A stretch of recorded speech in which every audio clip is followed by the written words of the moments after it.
Hello दोस्तों, मेरा नाम अंकित शुक्ला है और मैं RPRD Geeta Krishna agriculture classes से आज लेकर आया हूँ कुछ महत्वपूर्ण क्वेश्चन जो कि आपके AGTA और UP कैटेड ICR JRF जैसे एग्ज़ाम पॉइंट ऑफ व्यू से बहुत ही इंपॉर्टेंट क्वेश्चंस हैं। आज ये हमारा लेक्चर सेकंड होगा, तो चलिए शुरू करते हैं अपना पहला क्वेश्चन बिना किसी टाइम के। मिट्टी के कटाव को रोकने के लिए कौन सी फसल उपयुक्त है, means which crop is suitable for preventing soil erosion, मतलब कौन सी क्रॉप ऐसी है जो मिट्टी को रोकने के लिए बहुत ही इम्पॉर्टेंट होती है। मतलब तो ऐसा है, क्या है, पहला ऑप्शन हमारा है कपास, कॉटन। क्या कॉटन मिट्टी को रोकने में सक्षम है या मिट्टी कटाव को रोकने में सक्षम है, या दूसरा ऑप्शन है हमारा ऑप्शन नंबर बी मेज, मक्का। क्या मक्का सक्षम है, या मूंगफली, ग्राउंडनट, या ग्रासेस, घास। तो जो हमारा आंसर हो जाएगा वो हो जाएगा ग्रासेस। वैसे मूंगफली भी सॉइल इरोजन को रोकने में सक्षम है, लेकिन कुछ मात्रा में, बहुत नहीं। तो क्या है, जो हमारा एप्रोप्रिएट ऑप्शन है वो ऑप्शन नंबर डी है। तो हमारा पहला आंसर क्या हो जाएगा, ग्रासेस, ऑप्शन नंबर डी। ये देखिए क्या है कि ग्रासेस है fibrous roots that holds the soil particles tightly. क्या होते हैं, जो घासें होती हैं हमारी, जो हमारी घास होती है वो क्या करते हैं, सॉइल के सरफेस पे क्या होती हैं, एकदम बहुत ही टाइटली, मतलब क्या है, लगी होती हैं, जिससे क्या है कि सॉइल इरोजन हमारा कम होता है। चलते हैं अपने अगले क्वेश्चन की ओर। ये देखिए हमारा अगला प्रश्न है, रिले क्रॉपिंग किसे कहते हैं। What is relay cropping, means relay cropping किसे कहते हैं। तो कल हमने आप लोगों को बताया था, अपने प्रीवियस लेक्चर में आपको हमने बताया है अपने कि रिले क्रॉपिंग किसे कहते हैं। इसका एक क्वेश्चन भी आया था इसी से रिलेटेड, पैरा उटेरा करके। तो क्या है, हमारा पहला ऑप्शन है एक फसल के बाद दूसरी फसल, मतलब क्या, वन क्रॉप आफ्टर अनदर, मतलब क्या, एक क्रॉप मतलब बोने के बाद, मतलब कटने के बाद दोबारा दूसरी क्रॉप लगाना। या क्या है फिर ऑप्शन नंबर बी क्या है, एक ही समय पे दो फसलें, मतलब क्या, two crops at a same time or one time. Okay. And option number C क्या है हमारी, अगली फसल को पहली के हार्वेस्टिंग से पहले बोना। मतलब क्या है, कहने का अर्थ ये है कि जो हमारी अगली फसल है, जो हमारी सक्सीडिंग क्रॉप है, उसको क्या है, अपनी प्रीसीडिंग क्रॉप के कटाई से पहले, मतलब क्या, उसके हार्वेस्टिंग से पहले क्या है, फसल को बोना। और अपना अगला ऑप्शन क्या है, ऑप्शन नंबर डी, एक ही फसल बार बार बोना, मतलब क्या, repeating of same crops at every time. तो हमारा जो अप्रोप्रिएट ऑप्शन है वो पहला, मतलब ऑप्शन नंबर क्या है, सी सही हो जाएगा। क्या कि अगली फसल को पहली के हार्वेस्टिंग से पहले बोना, क्या, sowing next crop before harvesting of first. And चलते हैं अपने हम आंसर की ओर। ये देखिए हमारा करेक्ट जो आंसर है वो क्या है, अगली फसल को पहली के हार्वेस्टिंग से पहले बोना, sowing next crop before harvesting first. तो क्या है, रिले हमने बताया आपको रिले क्रॉपिंग क्या होती है। Relay cropping utilises time efficiently by overlapping two crop cycles, मतलब क्या कि एक, मतलब क्या है, जो हमारी दो क्रॉप साइकिल होती हैं उसके बीच में ही क्या, एक फसल को बोते हैं अपना, बीच में ही, कटने से पहले। ये होता है हमारा रिले क्रॉपिंग। ये रिले रेस से लिया गया है, जो कि हम अपने प्रीवियस लेक्चर में बता चुके हैं आप लोगों को। ये है हमारा अगला प्रश्न, क्वेश्चन नंबर 3। धान के लिए सबसे उपयुक्त बुआई विधि कौन सी है, मतलब क्या, which sowing method is suitable for rice planting और राइस सोइंग और पैडी सोइंग। तो हमारा पहला ऑप्शन है कुआं बुआई, मतलब क्या, फर्रो सोइंग। दूसरा है लाइन सोइंग। तीसरा है रोपाई ट्रांसप्लांटिंग।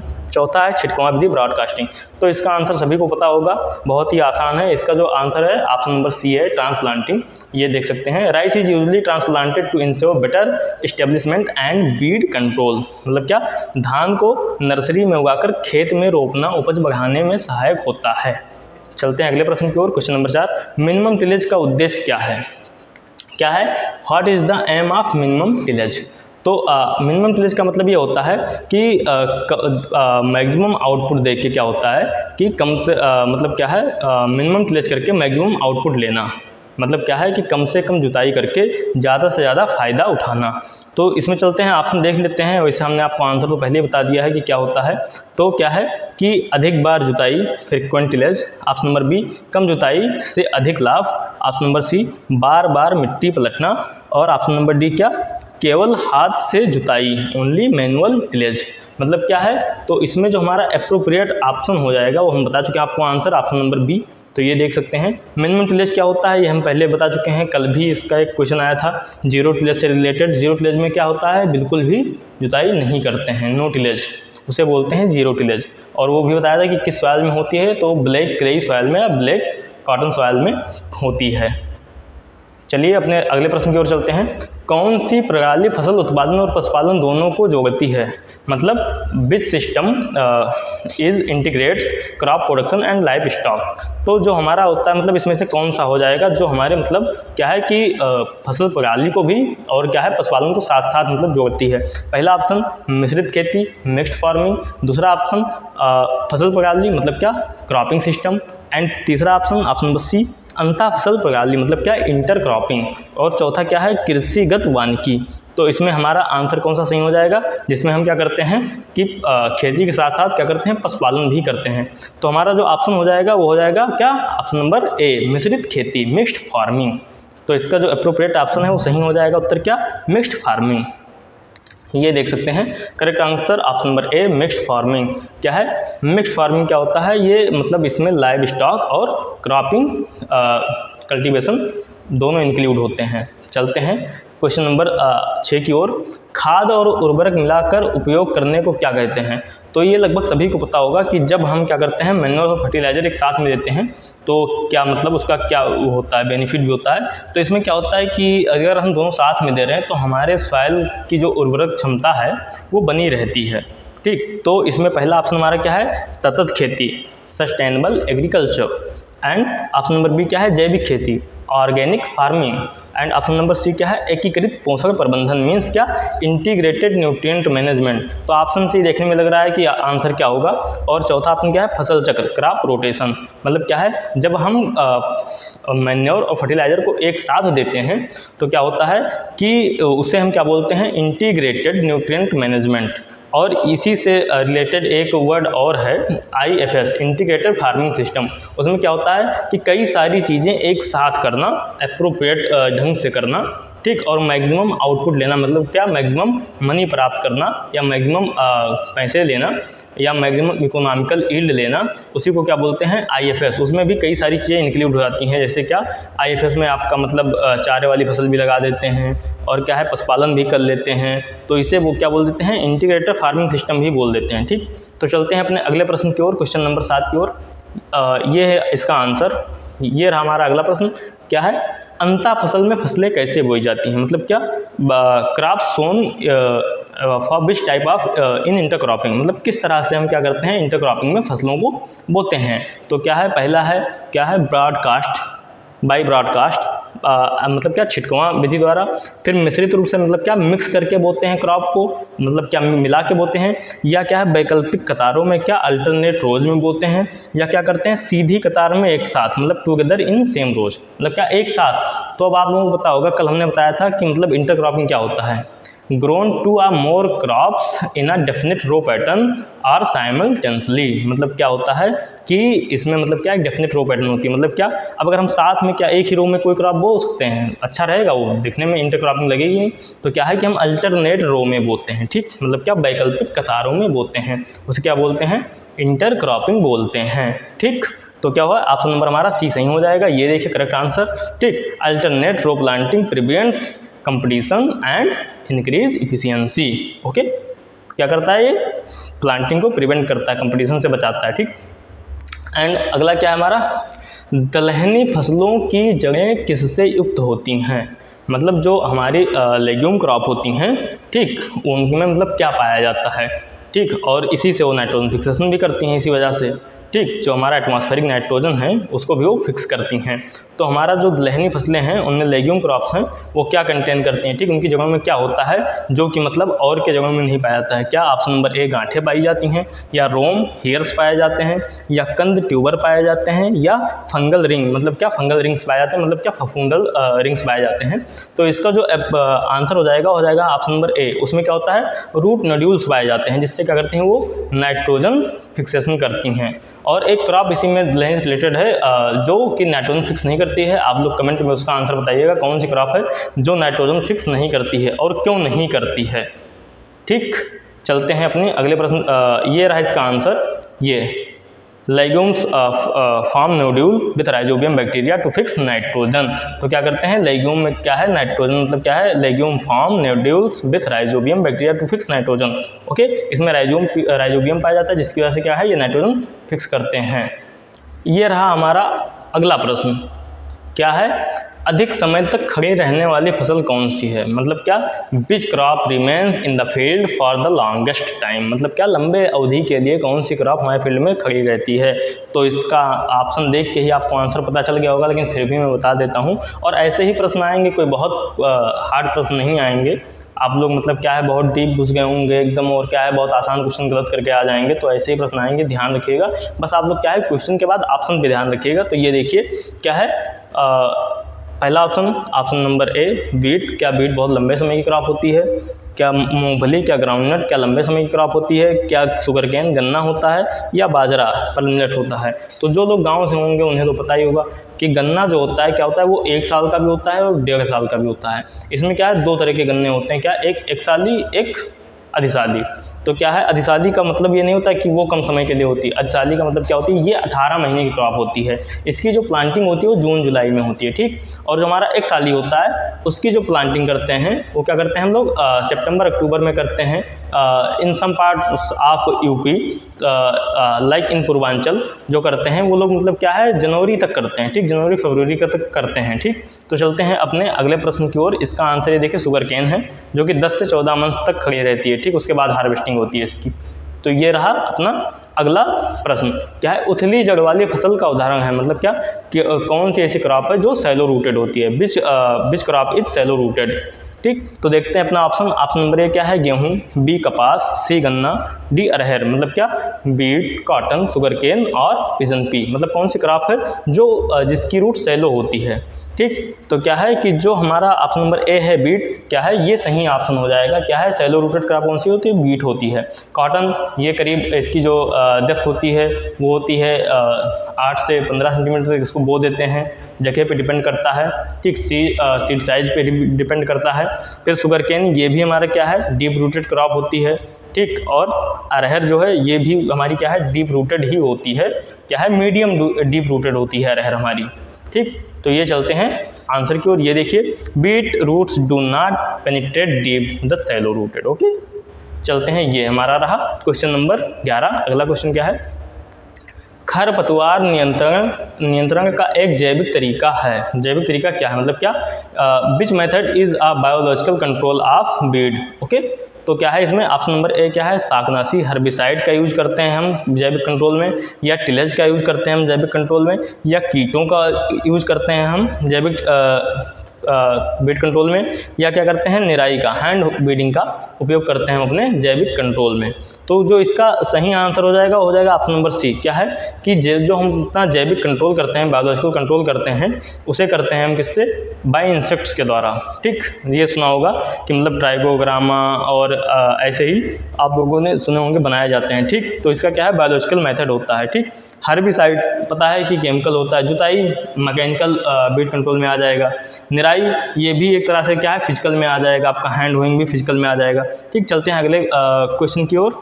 ये देखिए, अधिक वर्षा वाले क्षेत्रों में कौन सी फसल उपयुक्त होती है। मतलब क्या, विच crop is suitable for high rainfall areas. तो क्या है, सबसे पहले तो ये मैं आपको बता दूं कि आप लोग कमेंट में बताइएगा कि किस क्रॉप को सबसे ज़्यादा पानी चाहिए होती है। ठीक, चलिए हम चलते हैं अपने क्वेश्चन की ओर। क्या है कि विच crop is suitable for high rainfall areas. Okay, तो कौन सी क्रॉप है जो हमारी हाई रेनफॉल एरिया के लिए सुटेबल होती है। क्या मक्का, ज्वार, बाजरा, धान। मतलब क्या है, मेज, सोरघम, परमिलेट और पैडी। इनमें से कौन सी मतलब क्या है कि क्रॉप होती है जो हमारी सुटेबल होती है हाई रेनफॉल एरिया के लिए। मतलब जहाँ पे पानी ज़्यादा बरसता है, जहाँ पे पानी का जल भराव रहता है। ठीक, जहाँ पे जल भराव कंडीशन पाई जाती है, वाटर लॉगिंग कंडीशन। तो सभी को पता है क्या, वाटर लॉगिंग कंडीशन में क्या है, धान अच्छा सर्वाइव करती है। क्या इसमें इसको क्या है, हमेशा 5 सेंटीमीटर पानी हमेशा इसके लिए क्या है, भरा होना चाहिए। ठीक, खेत में। ओके, चलते हैं अपने अगले प्रश्न की ओर। ये रहा इसका आंसर, क्या है, rice requires has standing water and is best suited for high rainfall irrigated regions, okay, और इरीगेटेड रीजन्स, ठीक, सुटेबल होती है राइस। चलते हैं अपने अगले प्रश्न की ओर। ये रहा हमारा अगला प्रश्न, क्या एकीकृत कृषि प्रणाली में कौन से घटक शामिल हो सकते हैं? अभी हमने आप लोगों को बताया था क्या कि इंटीग्रेटेड फार्मिंग सिस्टम क्या होता है। विच कंपोनेंट में be included in integrated farming system in IFS, okay. तो क्या है, फसलें, पशुपालन, मछली पालन, उपरोक्त सभी। तो अभी हमने आपको बताया था कि इसमें सारी चीज़ें आ जाती हैं, ठीक, चाहे वो क्रॉप्स का ग्रोन हो या क्रॉप कल्टीवेशन हो या क्या हो, मतलब क्या है, लाइव स्टॉक हो, चाहे फिशरीज हो या फॉरेस्ट्री हो, सब क्या है इसी में आ जाती हैं, IFS के अंतर्गत, क्या है, ठीक। तो ये क्या है, इसका आंसर क्या हो जाएगा, उपरोक्त सभी, ओके। तो ये है हमारा आंसर इसका, ये देख सकते हैं, IFS integrate crops, live stock, poultry, fish and more for sustainability, okay. चलते हैं अपने अगले प्रश्न की ओर। क्या है क्वेश्चन नंबर अगला हमारा 14 नंबर, क्या है, हरी खाद से क्या लाभ होता है?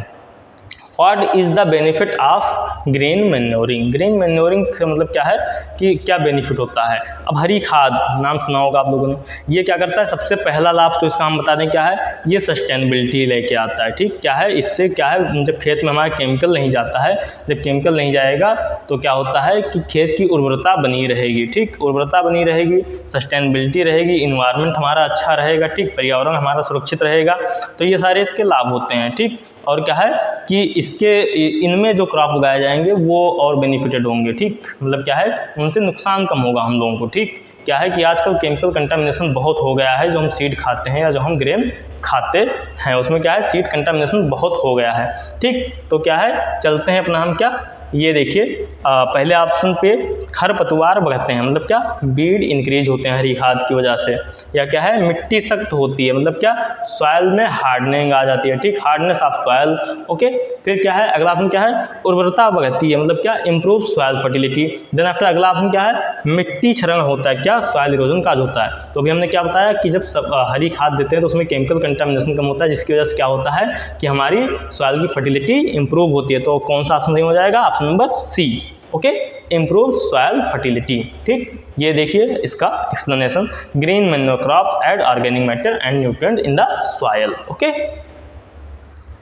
और ये दो तरह के होते हैं ग्रीन मैन्योरिंग, एक होता है इन सीटू, एक होता है एक्स सीटू, ठीक। इन सीटू का मतलब क्या होता है कि जो हमारे ग्रीन लीफ मैन्योरिंग क्रॉप होते हैं, क्या होता है, हम उनको मतलब क्या है कि मतलब उनको हरा रहते हैं, क्या करते हैं, फील्ड वहीं जहाँ पे उगा रहे हैं उसी खेत में क्या करते हैं कि फ्लो करके उसे क्या करते हैं, दबा देते हैं, ठीक, जुताई कर देते हैं उसी फील्ड में। तो ये होता है इन सीटू। और एक्स सीटू का मतलब क्या होता है कि हम मतलब कहीं और से ले जाके किसी और ग्रीन लीफ मैन्योर को मतलब क्या है कहीं और फील्ड में डाल देते हैं। जैसे नीम की लीफ आप लोगों ने सुनी होगी, वो क्या करते हैं, नीम कहीं और लगा होता है, उसे उठाते हैं, लेके जाते हैं, क्या है, अलग फील्ड में डाल देते हैं, वो भी एक ग्रीन मैन्योरिंग में आ जाती है, ठीक। तो इस तरह से करते हैं, ठीक, वो होता है एक्स सीटू।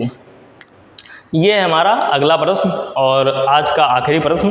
तो क्या है, बीज की बुआई की गहराई किस पर निर्भर करती है? मतलब क्या है, सीड डेप्थ डिपेंड्स ऑन, मतलब क्या है कि जो हमारी सीड डेप्थ है वो किस पे डिपेंड करती है? तो क्या है, पहला ऑप्शन है जल स्रोत पर, सोर्स ऑफ वाटर। दूसरा ऑप्शन है बीज आकार पर, ठीक, सीड साइज पर। तीसरा ऑप्शन है क्या, मिट्टी की नमी पर, मतलब क्या, सॉइल मॉइस्चर पर। और चौथा ऑप्शन क्या है, उर्वरक पर, मतलब क्या, फर्टिलाइजर पर। तो आप लोग बताइए मतलब किस पे निर्भर करती है? तो हम बता रहे हैं आपको कि ये जो है ये मतलब बीज की बुआई जो है, सीड डेप्थ जो है वो डिपेंड करती है क्या, सीड साइज पर। सीड साइज मतलब क्या है, और आप लोगों ने सुना होगा मोनोकॉट सीड, तो उसमें क्या होता है कि सीड सोइंग जो डिपेंड करती है, आपको हम एक बायोलॉजिकल टर्म बता दें, कोलियोपटाइल लेंथ पर, ठीक। जितना उसका कोलियोपटाइल लेंथ होगा उतनी गहराई पर हम बोते हैं। जैसे बीज की सोइंग आप लोग सुनते होंगे 5 सेंटीमीटर डेप्थ पे करते हैं, तो 5 सेंटीमीटर क्या होता है, उसकी कोलियोपटाइल लेंथ होती है। अगर उससे गहरा उसको हमने बो दिया तो क्या है कि वो जर्मिनेट ही नहीं कर पाएगा, क्योंकि उसको कोलियोपटाइल क्या है, अर्थ सरफेस पे आ नहीं पाएगा। जैसे सरफेस पे आएगा नहीं तो क्या है, वो जर्मिनेट नहीं होगा। तो इसलिए क्या है कि अगर कहीं पूछे कि मोनोकॉट सीड में मतलब क्या है, जर्मिनेशन का रीजन क्या है, मतलब या डेप्थ क्या होती है, तो क्या है डिपेंड किस पे करेगा, वो कोलियोपटाइल लेंथ पे। तो आज के लिए बस इतना ही रखते हैं, मिलेंगे हम आपको अपने अगले लेक्चर में। और हमसे जुड़े रहने के लिए हमारे चैनल को सब्सक्राइब जरूर करें, क्योंकि भाई जुड़े रहेंगे और ऐसे ही प्रश्नों के लिए मतलब आपको ऐसे ही प्रश्न मिलते रहेंगे, और बहुत ही महत्वपूर्ण प्रश्न हैं। जरूरी नहीं कि खाली AGTA के लिए, बल्कि ऑल अदर एग्जाम्स के लिए बहुत ही इंपॉर्टेंट एग्रीकल्चर के कुछ क्वेश्चंस हैं जो कि आपको मिलते रहेंगे डेली। तो आप हमसे मतलब जुड़े रहने के लिए हमारे चैनल को सब्सक्राइब करें। और कुछ दिन बाद आगे आने वाले समय में मतलब क्या है, हम आपको मतलब क्या है लेक्चर्स भी प्रोवाइड करेंगे जो कि डिटेल्ड में होंगी, जो कि डिटेल होंगी क्रॉप्स की, और क्या है कि अदर मतलब क्या सब्जेक्ट की फंडामेंटल जो होंगे उसके मतलब क्या है सबके लेक्चर मिलेंगे आपको हमारे यूट्यूब चैनल पे। ठीक, तो इसके लिए क्या है, चैनल को हमारे सब्सक्राइब करें और अपने दोस्तों से भी सब्सक्राइब करवाएं। धन्यवाद।